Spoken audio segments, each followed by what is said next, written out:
Graças a Deus, como diz nosso pastor, graças a Deus que nos dá a vitória. Estamos felizes por estarmos aqui. Eu fico perplexo com as coisas que Deus faz, né? Eu estava ontem em casa, estudando um pouco a palavra de Deus, e aí eu fiz uma live alguns dias atrás, com um pastor amigo, o pastor Daniel, lá de Portugal. E no meio da live ele colocou um texto para a gente poder conversar sobre ele. E esse texto está em Lucas, no capítulo 10, a partir do versículo de número 30.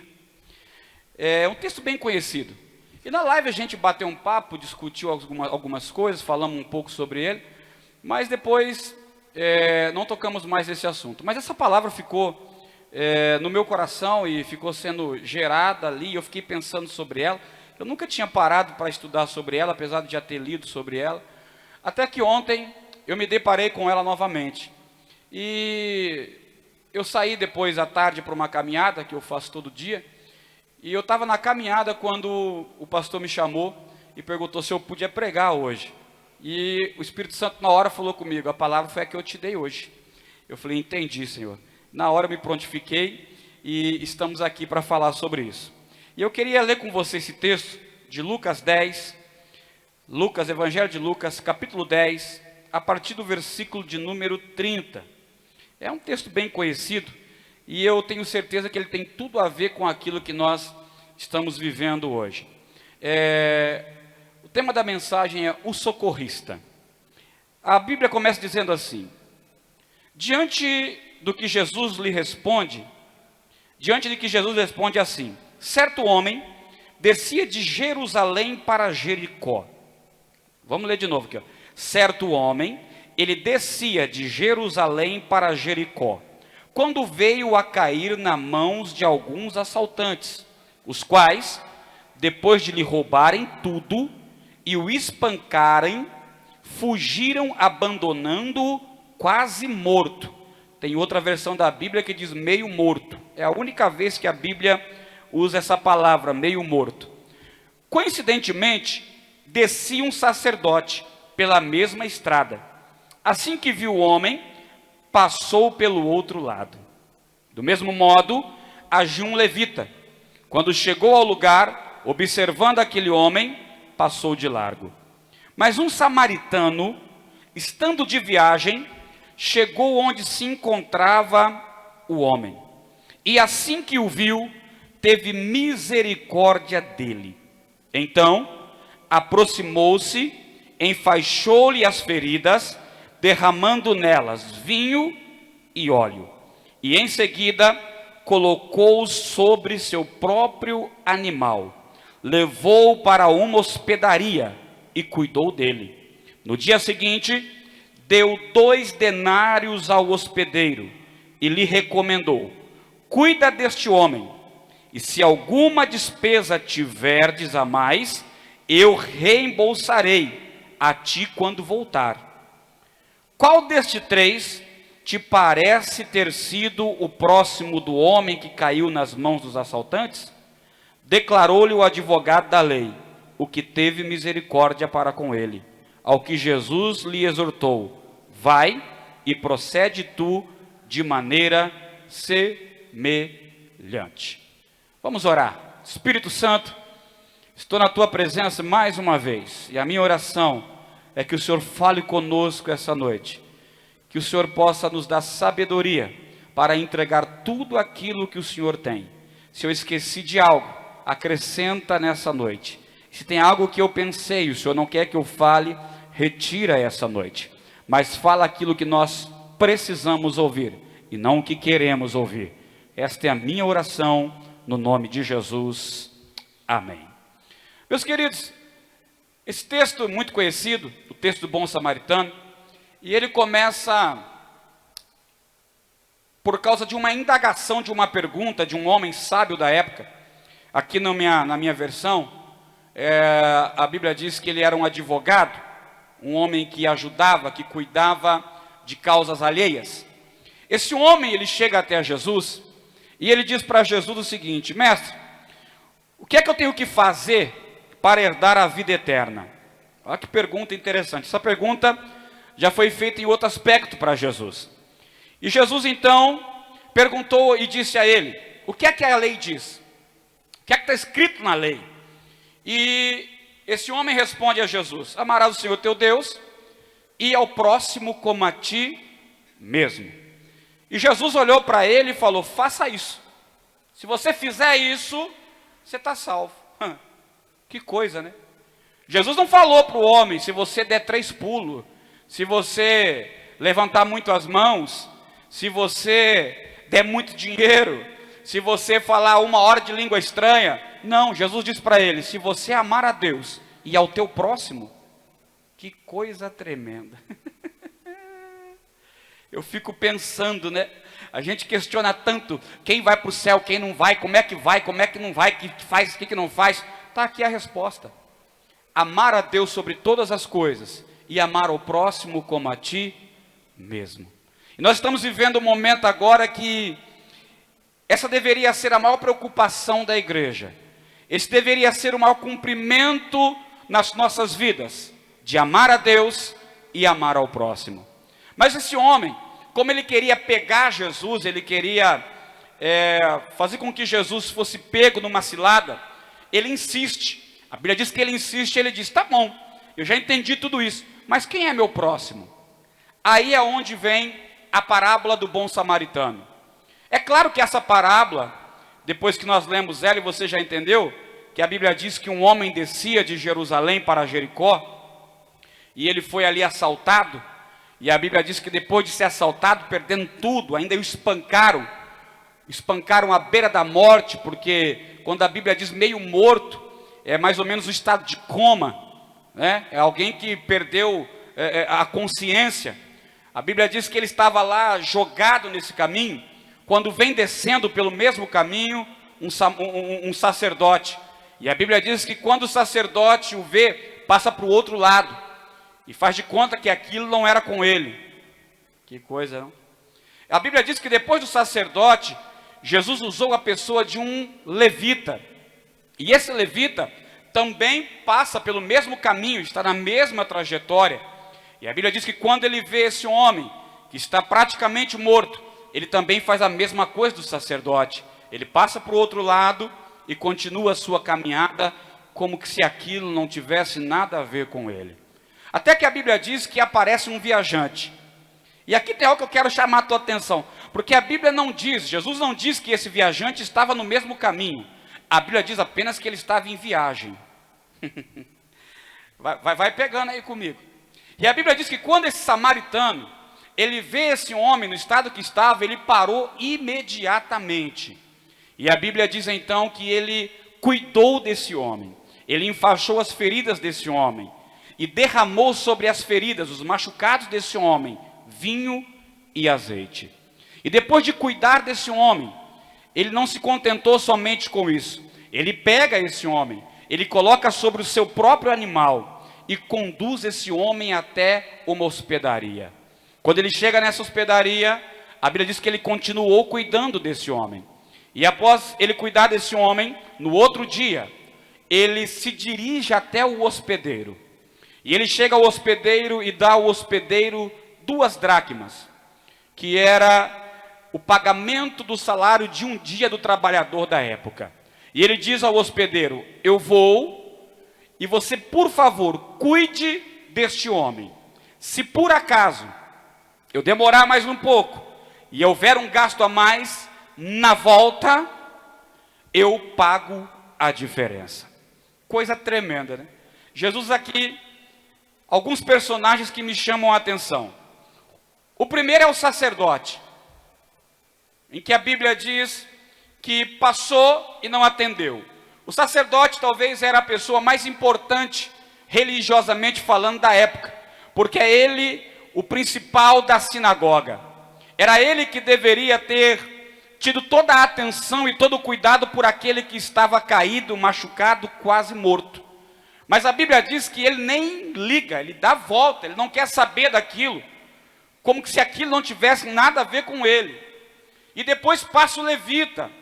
Eu não sei se você sabe, mas os levitas nem todos são sacerdotes, mas todos são religiosos. E na época de Jesus, a maioria deles eram fariseus e escribas. Eles passam e também fazem de conta que não é com eles. Mas aquele homem, o improvável, que ninguém jamais esperava que poderia dar auxílio, é o que para atender. A pergunta que eu faço para você essa noite é: quem nós temos sido em meio a toda essa pandemia? O que nós temos feito diante de toda essa dificuldade? Nós temos sido como sacerdote, como levita? Ou será que nós estamos como o samaritano? O samaritano aqui nesse texto, ele leva toda a dádiva. Ele é visto como um homem bom por aquilo que ele faz, por se preocupar com aquele que nem sequer ele conhecia. O que é que Jesus está tentando ensinar para aquele advogado, para aquele homem, conhecedor da palavra? Que o próximo não é somente aquele da família, não é somente aquele com quem você convive, mas é aquele que está perto de você na hora da necessidade. Você está aí, crente? O próximo é aquele que está perto de você na hora da necessidade. Não interessa se você o conhece ou não, não interessa se você tem intimidade com ele ou não, não interessa se ele faz parte do teu convívio ou não, o que interessa é se você se importa. A pergunta da noite é: será que você já ligou para alguém perguntando como essa pessoa está no meio de toda essa situação? Porque eu estava conversando hoje com um grande amigo meu, o pastor Fabiano Gomes, e a gente estava conversando sobre a situação, e eu perguntei para ele: Fabiano, alguém te ligou? Ele disse: quase ninguém, 1 ou 2. Alguém já ligou para você perguntando como é que você está, o que você está passando? Qual é o papel que nós temos que realizar e fazer nesses dias? Pastor, o que é que vai nos levar para o céu? É se importar. É se importar com quem está precisando da minha ajuda e da tua ajuda. É se importar com quem está passando por necessidade. Eu louvo a Deus porque aqui na nossa igreja, a igreja tem se preocupado em recolher alimentos, em ajudar pessoas que realmente estão necessitando. Mas eu ainda acredito que eu e você podemos fazer muito mais além do que aquilo que temos feito. Se preocupe. Ah, pastor, eu não sou o pastor da igreja. Não tem problema. Ah, eu não sou músico da igreja. Não tem problema. O samaritano também não era nem para estar na história, ele era samaritano. Jesus está falando isso para um judeu. Não era para fazer parte disso, mas agora ele está fazendo. E quem parou foi ele. Eu vim aqui dizer para você essa noite que você pode ser o improvável dessa história. Você pode ser aquele que Deus quer usar no meio de toda essa crise. Aleluia. Eu vim aqui dizer para você essa noite que Deus quer te levantar para ajudar pessoas, para curar feridas de pessoas. Tem gente que está precisando só de uma palavra tua. Tem gente que está aguardando um telefonema seu. Ah, meu Deus. Será que quando esse culto acabar, você pode ir até o teu celular, mandar uma mensagem para alguém que você sabe que está precisando, perguntar para alguém, se importar com alguém?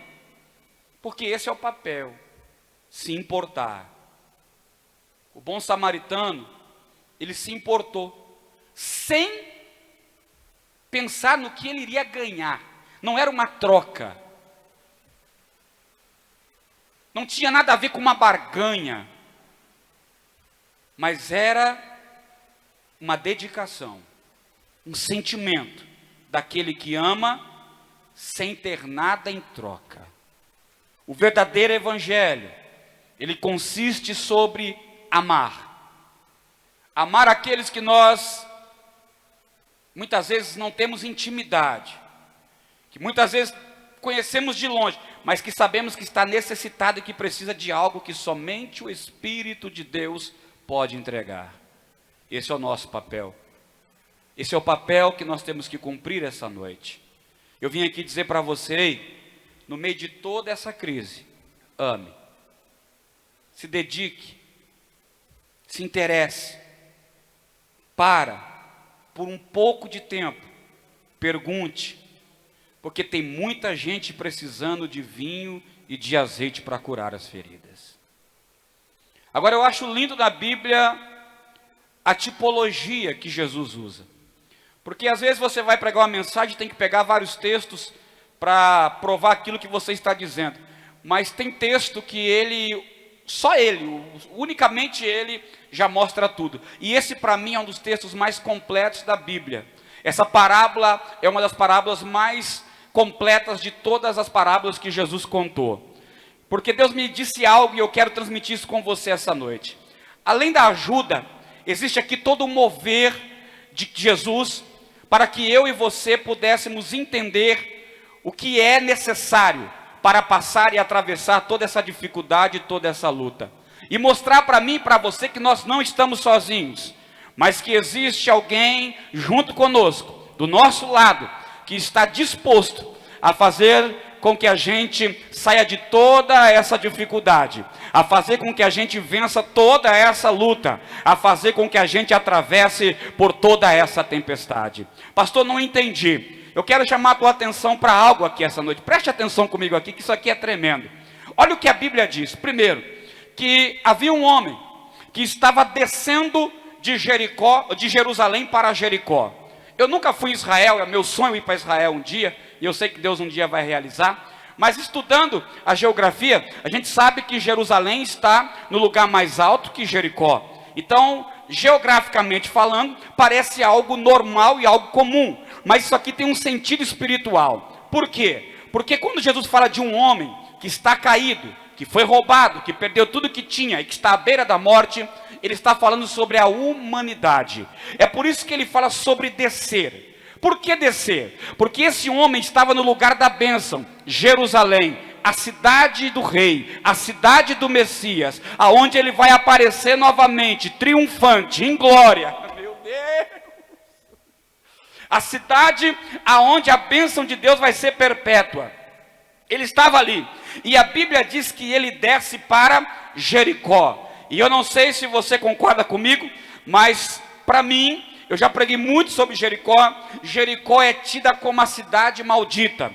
Lá em Josué capítulo 6, Josué disse que ai daquele que tentasse levantar Jericó novamente. Quando ele fosse levantar os alicerces, ele perderia a vida do filho mais velho. E quando ele fosse colocar os portões, ele perderia a vida do filho mais novo. Esse é o castigo de quem tentar levantar Jericó. E lá em 1 Reis, capítulo 16, a Bíblia diz que um homem, um rei, tentou levantar Jericó novamente. E assim como a profecia dada a Josué por Deus se cumpriu na vida dele. Ele perdeu o filho mais velho quando começou a levantar a cidade, e perdeu o mais novo quando os portões da cidade estavam sendo colocadas. Então, por mais milagre que tenha acontecido sobre Jericó, Jericó é a cidade maldita, porque cidades são marcadas por características. Então esse homem, ele está descendo de Jerusalém para Jericó. Ele está saindo do lugar da bênção e indo para o lugar da maldição. E não foi exatamente isso que aconteceu com a humanidade. Quando Deus criou o homem, Deus colocou o homem no lugar da bênção, o jardim do Éden, ou o jardim no Éden. Mas por causa do pecado, por terem roubado dele aquilo que ele tinha, ele perdeu o lugar da bênção e foi jogado no lugar da maldição. Você não lembra quando Deus procura Adão e o encontra escondido? Deus diz a ele: por tua causa toda a terra será amaldiçoada, e agora a terra produzirá erva daninhas, espinhos, abrolhos, e do suor do teu rosto comerás. O homem sai do lugar da bênção e vem agora para o lugar da maldição. Ele perdeu, ele foi roubado, roubaram dele tudo aquilo que Deus havia dado a ele. Mas aí Jesus usa uma figura que eu acho interessante, um sacerdote. Esse sacerdote está descendo. Presta atenção nisso aqui, irmão. Os detalhes da Bíblia que são riquíssimos. Olha o que a Bíblia diz: que o sacerdote fazia o mesmo caminho do homem que havia sido assaltado. Isso quer dizer que o sacerdote também estava saindo do lugar da bênção e indo para o lugar da maldição. se ele está no mesmo caminho, se ele está na mesma trajetória, ele não tem condição alguma de ajudar quem está caído, porque automaticamente ele está caído junto. Meu Deus. Será que tem alguém me ouvindo aí do outro lado? Porque eu estou fervendo aqui. Isso é coisa tremenda demais. Olha aqui para mim. Ele não tinha condição de ajudar, porque a trajetória dele era a mesma do homem. Ei, e por que é que Jesus usa a figura de um sacerdote? Porque ao contrário do que muita gente pensa, sacerdotes não foram criados depois de Moisés. Sacerdotes já existiam antes do tempo de Moisés, como Melquisedeque, como Jetro e muitos outros. Naquela época se intitulava sacerdote muitos homens. Então o período de Gênesis, de Adão até Moisés, nós podemos chamar do período dos sacerdotes. Só que esses sacerdotes não tinham condições de salvar a humanidade. Por quê? Porque estavam no mesmo trajeto. A carta aos Romanos diz que até Moisés foi um tempo, e de Moisés a Cristo foi outro tempo. É por isso que Jesus agora usa a segunda pessoa como os levitas, porque os levitas vieram depois de Moisés, da época de Moisés, na época da lei. O que Jesus está dizendo? Ele está dizendo que apesar dos levitas tentarem cumprir toda a lei, também não foi suficiente para salvar a vida daquele que está caído, ou para salvar a humanidade. Por quê, pastor? Porque também estão no mesmo caminho, também estão no mesmo trajeto. A Bíblia diz que o mesmo levita, ele sai do lugar da bênção e vai para o lugar da maldição. É o mesmo caminho, estão percorrendo o mesmo lugar. E quem vai pelo mesmo caminho, quem vai pelo mesmo lugar, não tem condições de ajudar, porque também está caído. É por isso que o sacerdote e é por isso que o levita não tinham condições para ajudar aquele que havia perdido tudo e estava à beira da morte,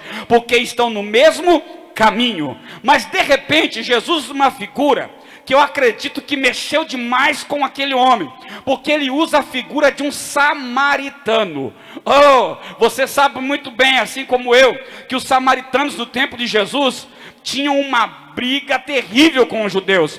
O judeu não considerava o samaritano como judeu. E aqui é que está o problema. Os gentios também não consideravam os judeus como gentios, o samaritano como gentios. Presta atenção, aqui, faz essa liga. O judeu não vê o samaritano como judeu, e o gentio não vê o samaritano como gentio. Quer dizer que os samaritanos estão perdidos no meio de tudo. Por quê? Por causa da Síria. Lá quando a Síria conquistou todos os povos, que se tornou um dos maiores impérios da terra, eles tinham uma estratégia para povoar e para conquistar os povos. Qual era a estratégia, pastor? Eles misturavam vários povos entre aqueles que haviam sido conquistados. Para quê? Para que o povo original daquele lugar perdesse a identidade, para que costumes pagãos pudessem entrar no meio do povo, para que houvesse uma confusão no meio deles. Então os judeus que não se misturaram, mas se mantiveram separados, quando voltaram para Jerusalém, quando voltaram cada um para a sua cidade, não aceitaram mais os samaritanos no meio deles. Só que aí que está o problema. O gentio olha para o samaritano e diz: você é judeu. O judeu olha para o samaritano e diz: você é gentio. Então eles são aquela espécie de gente que ninguém quer ter perto. E Jesus olha exatamente para ele e diz: pois estava vindo um samaritano. Mas olha aqui, Jesus não diz no texto, pega isso aqui pelo amor de Deus. Jesus não diz na Bíblia que ele estava no mesmo caminho. Jesus diz que ele estava de passagem.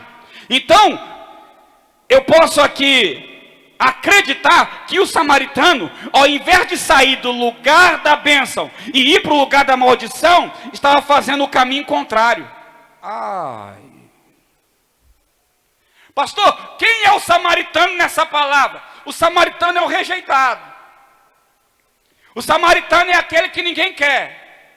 O samaritano é aquele que veio para fazer uma boa obra, mas ninguém quer ele perto. Meu Deus, será que tem alguém entendendo o que eu estou pregando essa noite? Será que você está aí, crente? Será que você pode dar um glória?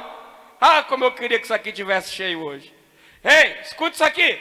O samaritano é aquele que não se identifica com ninguém, que foi rejeitado. É aquele que foi colocado de lado. Ei, mas ele foi o único que parou, ele foi o único que socorreu, ele foi o único que deu atenção. E esse samaritano, ele tem duas coisas.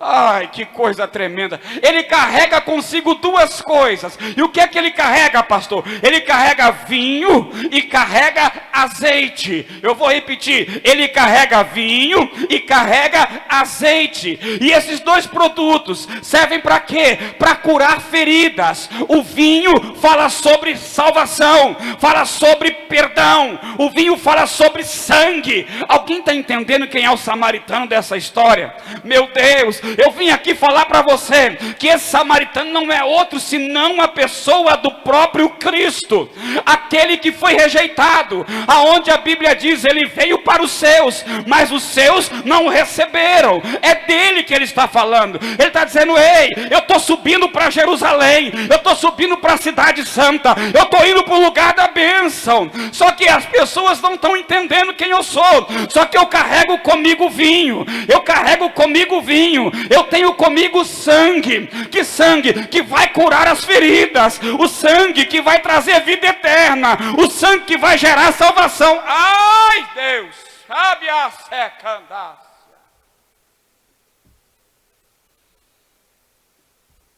O samaritano é Cristo, mas ele tem outra coisa que ele traz com ele. E o que é, pastor? É azeite. E o que o azeite representa na Bíblia, pastor? A unção do Espírito. Então aqui Jesus está dizendo, ei, eu além de curar as feridas... Ai, quem está aí, pega isso. Eu além de curar as feridas, eu além de sarar as feridas, de perdoar pecados, vou derramar de unção sobre a vida daquele que está caído no meio do caminho. Ele está falando de resgate, ele está falando de se encher do Espírito Santo de Deus. E olha o que ele diz, que o samaritano carrega o doente. Ele diz que o samaritano pega o enfermo, o quase morto, e o coloca sobre o seu próprio animal. E a Bíblia diz que ele leva esse doente sobre o seu próprio animal até a hospedagem, até o lugar seguro. Pastor, o que é hospedagem? Quem é a hospedagem nessa parábola? É a igreja. Jesus está falando da igreja, porque aqui é o lugar aonde ele traz os enfermos, aonde ele traz os doentes, porque não somos, a gente não vem por vontade própria. A Bíblia diz que não fomos nós que o escolhemos, mas foi ele quem escolheu a nós. Se você está assistindo agora essa mensagem aí pela tua rede social, aí pelo Instagram, pelo Facebook, ou pelo canal Todo Dia, foi Jesus quem te trouxe até este lugar. Porque hoje ele resolveu te carregar para te levar ao lugar seguro. Meu Deus! Aleluia! A igreja tem que ser o lugar seguro dos enfermos. A igreja tem que ser o lugar de cuidado dos doentes. A igreja tem que ser um lugar de recuperação daqueles que estão mortos. É aqui que a vida é gerada. É aqui que vidas são transformadas. É aqui que o novo acontece. Aleluia! Que parábola tremenda! Mas existe mais alguém nessa parábola. Existe mais uma pessoa nessa parábola. Porque olha o que a Bíblia diz. Que o samaritano, no outro dia, tinha que continuar a viagem. Isso quer dizer que ele não ia ficar na hospedagem. Mas toda hospedagem tem um hospedeiro. Então ele vai até o hospedeiro. Você está aí, crente? Isso aqui é loucura, irmão. Ele vai até o hospedeiro. Pega isso aqui, ó. E a Bíblia diz que ele tira 2 dracmas, 2 moedas, e paga como se cada dracma daquela fosse para um dia de hospedagem do enfermo. O que é que ele está dizendo para o hospedeiro? Ele está dizendo assim, ó, eu vou, mas daqui 2 dias eu... Ai, crente, meu Deus. Eu vou, mas daqui 2 dias eu volto. Ele diz, mas pode ser que eu demore um pouquinho. Se eu demorar um pouco e você tiver algum gasto a mais, não se preocupe, porque eu vou ressarcir aquilo que você gastar. Eu vou, mas eu volto. Eu não me arrisco a afirmar, mas alguns amigos que eu tenho aí que gostam da tal da escatologia, que não é meu forte, afirmam que essa parábola, e que exatamente aqui, Jesus estava dando um sinal de quando ele voltaria para buscar a sua igreja. Meu Deus. Por que diz isso, pastor? Porque se você pegar de Adão até Jesus, tem 4.000 anos. A Bíblia diz que um dia para Deus é como 1.000, e 1.000 é como 1. Se você pegar 2 dias de hospedagem paga, pode simbolizar 2.000 anos. 4.000 de Adão até Jesus, com mais 2 da hospedagem, são 6.000 anos. Mas ele deixou bem claro, ele não afirmou quando seria a volta. Diz, ó, pode ser que eu demore um pouquinho mais. Mas aí se você pegar o milênio, aonde Jesus virá e vai estabelecer a nova Jerusalém e o seu reino, aonde todos aqueles que creem que ele é o Senhor reinarão com ele, são mais 1.000 anos. Os escatológicos dizem que esse ano é o ano sabático, o ano do descanso. A Bíblia fala muito sobre isso, que Deus criou o mundo em 6 dias e no 7º descansou. Mas a verdade da palavra descansar não tem nada a ver, porque sábado vem de Shabá. Shabá significa aquele que se assenta. Ah, meu Deus. Na verdade Deus parou para ver o que havia feito. Foi o dia que Deus parou para ver o que havia feito. Aí tá bom, pastor, então por que não tem 8º dia, não tem 9º dia? Porque quando chega no sábado, que é o Shabá, o dia que Deus para sentar e ver, é dia perfeito. E quando chega a perfeição, não precisa mais ter continuidade. Vou embora. Meu Deus! Eu estou fervendo, vontade de pregar para a multidão. O que você está dizendo, pastor? Eu estou dizendo que no milênio será o dia perfeito. Você não vai encontrar descanso, você não vai ter sossego. Talvez você está passando luta, dificuldade. Eu sei, a vida é assim. Mas quando chegar o reino de Cristo sobre a terra, então será o dia perfeito, o dia do descanso, o dia que você vai se assentar e apreciar tudo aquilo que o Senhor fez por mim e por você. Aleluia! Tá, pastor, o que isso quer dizer? Isso quer dizer que Jesus está prestes a voltar. Você está aí, crente? Está pegando essa palavra? Vou falar de novo. Jesus está prestes a voltar. Eu não sei o dia, eu não sei a hora, mas uma coisa eu sei, está chegando o momento. Pastor, entendi tudo isso, mas tem uma coisa: quem é o hospedeiro? Quem está comigo? Meu Deus, tem alguém comigo? Será que tem? Vamos lá. Se Jesus foi e largou o doente, que é a humanidade, na mão do hospedeiro, quem é o hospedeiro? Abra sua Bíblia aí em João 14. Ah, mãe, isso aqui é muito forte.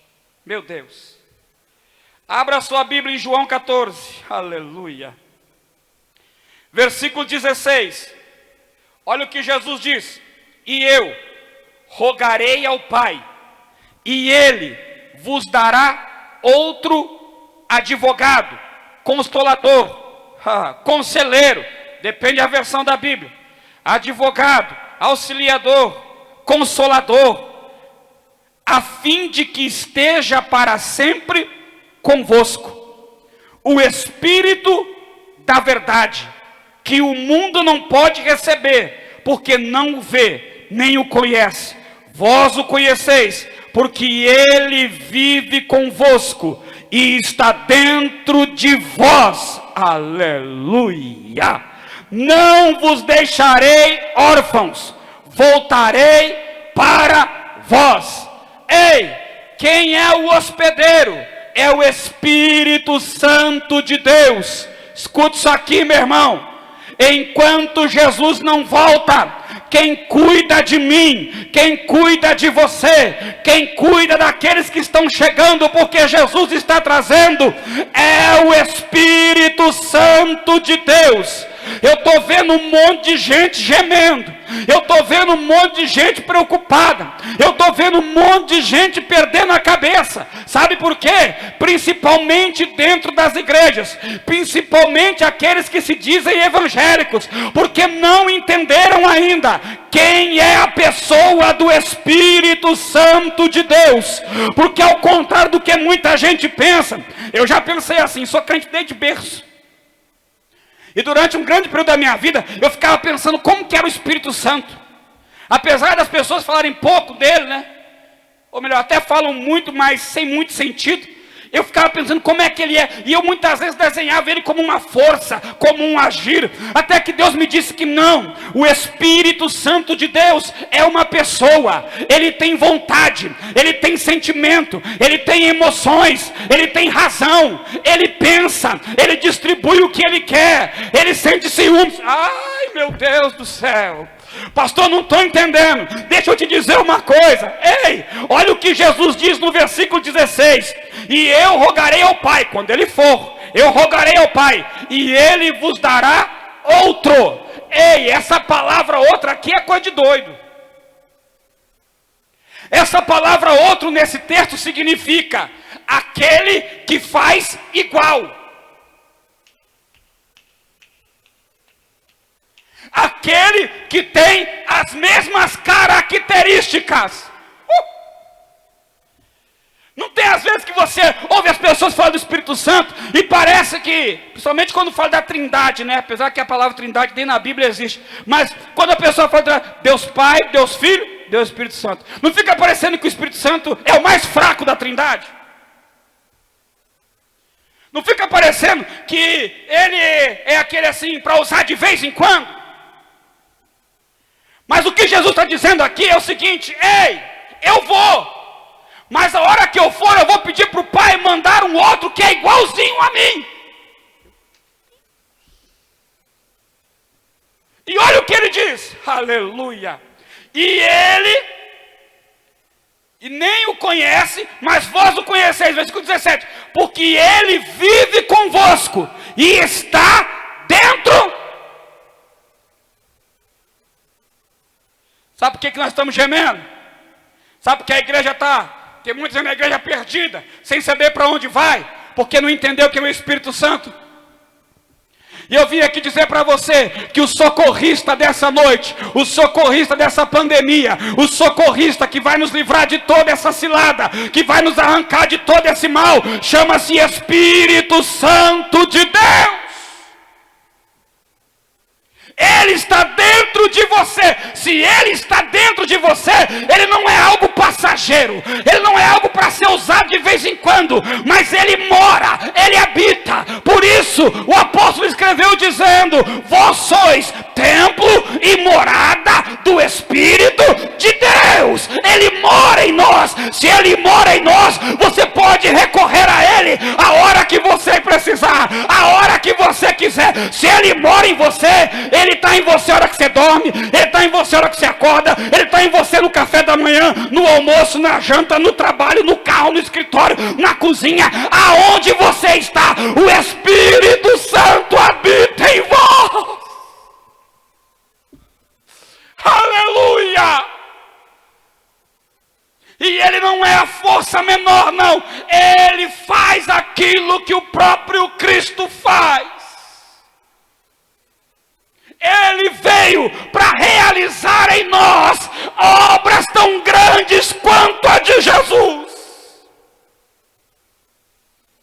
Os milagres não são só para o livro de Atos. Os milagres é para a igreja de agora.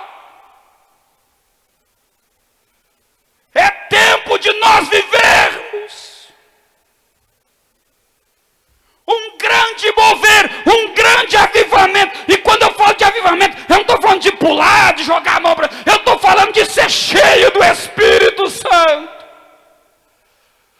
quê, pastor? Para curar vidas, para cuidar dos doentes. Aleluia. Para tirar gente do inferno e para povoar o céu. Por isso essa noite eu vim aqui dizer para você: o Espírito de Deus habita em vós. Pastor, entendi isso, mas qual é a função dele? Vou terminar agora. Aí no Evangelho de João mesmo, vai lá para o capítulo 16. Aleluia. Olha que coisa tremenda é o Espírito Santo. Aleluia. Eu espero que você saia essa noite cheio do Espírito Santo. Eu espero que ele pegue você aí sentado no sofá da tua casa, sentado aí nessa cadeira. Eu espero que o Espírito Santo chacoalhe você essa noite, para entender que você não está sozinho. Aleluia. Olha o que diz João, capítulo 16, a partir do verso 12. Olha o que Jesus diz, é Jesus dizendo: eu ainda tenho muitas verdades que desejo vos dizer. Pega isso aqui. Mas seria demais para o vosso entendimento neste momento. Você está aí, crente? Jesus está dizendo o seguinte, eu tenho mais para dar, eu tenho mais para mostrar, eu tenho mais para fazer, eu tenho mais para revelar. Só que tem um problema: se eu mostrar agora, vocês não vão entender. Vocês não estão preparados para receber. Jesus está falando para os discípulos. Não adianta eu tentar falar agora, que isso não vai entrar na cachola de vocês. Vocês não vão compreender esse mistério. Mas olha o que ele diz. Versículo 13.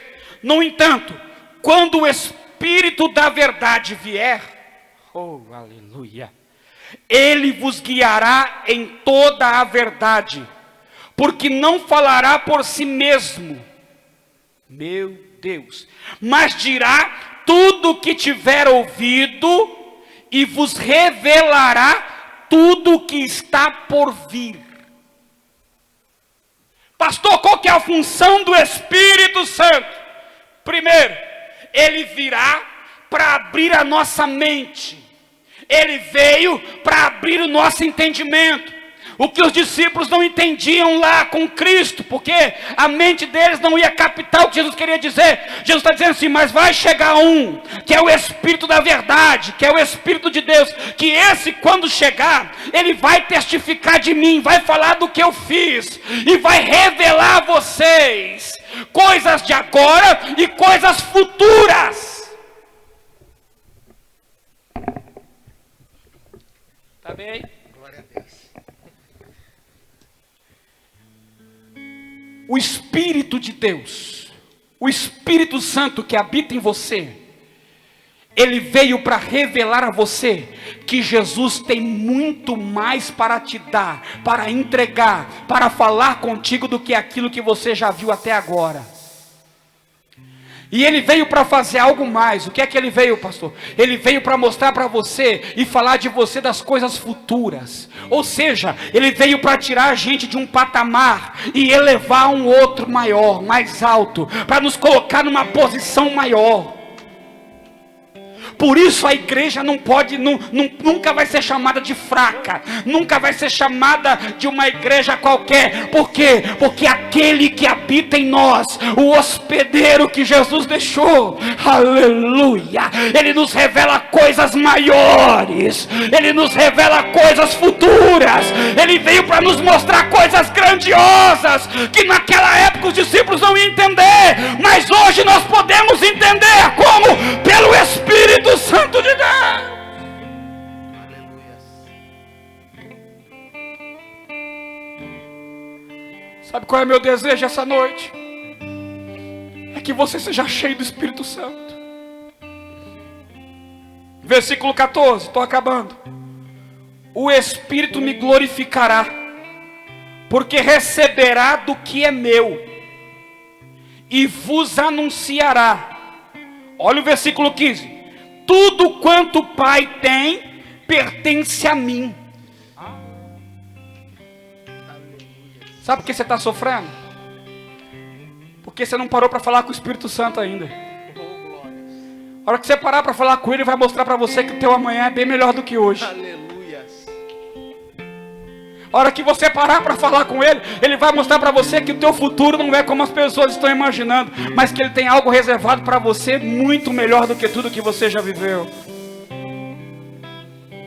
Porque olha o que o próprio Jesus está dizendo, porque Ele vai falar para vocês daquilo que o meu Pai me deu, porque tudo que é do Pai é meu.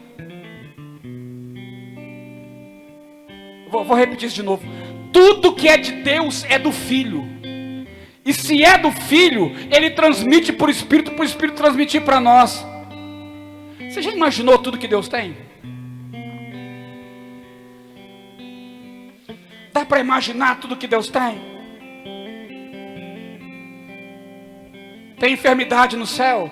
Não, pastor. Tem cura. Tem tristeza? Não, tem alegria. Tem guerra? Não, tem paz. Tem fracasso financeiro? Não, lá tem prosperidade. Lá tem briga familiar? Não, lá tudo é em comunhão. Tudo, e são coisinhas, irmão. Porque a mente da gente não consegue captar tudo que Deus tem. Mas aí o próprio Jesus está dizendo assim, tudo que é do Pai é meu.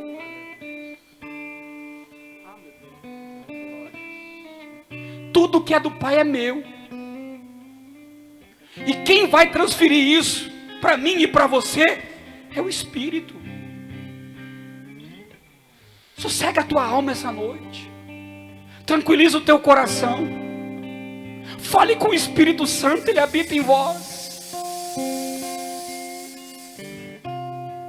E Ele vai mostrar para você que o que o Pai tem, aquilo que é de Cristo, porque o Pai lhe deu, vai chegar sobre a tua vida também. Pastor, qual direito eu tenho disso? Romanos 8, do 14 ao 17. A Bíblia diz, porque vós recebestes o Espírito de Deus, vossos chamados filhos de Deus. Se o Filho que é Cristo recebeu, nós também recebemos. E no versículo 17 diz, porque vós sois herdeiros e co-herdeiros da herança. Ei, co-herdeiros, aquele que herda com. Isso quer dizer que tudo que Jesus herdou do Pai, e é tudo, não é metade, é tudo. Tudo que Ele herdou, nós herdamos junto com Ele. Então ergue a cabeça e deixa o Espírito Santo trabalhar em você. Eu quero orar por você.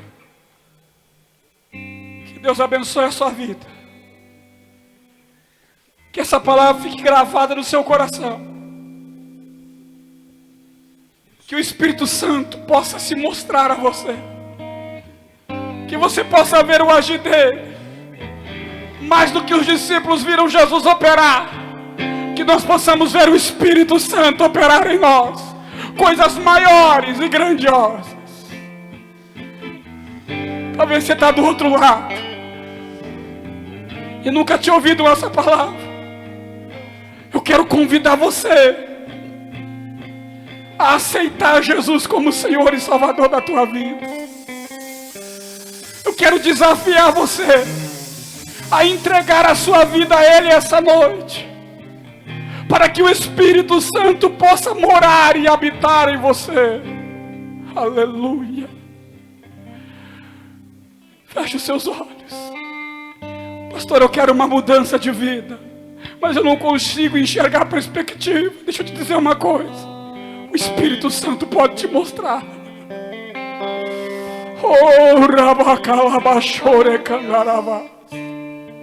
Espírito Santo de Deus, a todas as pessoas que estão nos vendo agora, aonde estiverem, meu amigo, meu ajudador, advogado fiel, aonde estiverem, toca nelas agora, que possam ser cheias do teu Espírito, que possam viver coisas que nem os discípulos viveram, meu Deus. Esse é o avivamento que o Senhor quer trazer para a tua igreja. Esse é o avivamento que o Senhor quer gerar na nossa nação, no nosso país. Vem, Espírito Santo, cuida, muda, porque a tua palavra diz que o Senhor é que convence o pecador do pecado. Sem ti a igreja não existiria. Sem ti nós não estaríamos aqui, Espírito Santo. Mas toca agora, visita, derrama da tua paz e de tudo aquilo que foi conquistado por Jesus. Faz dos filhos para a tua honra e para a tua glória, no nome de Jesus. Que Deus abençoe sua vida.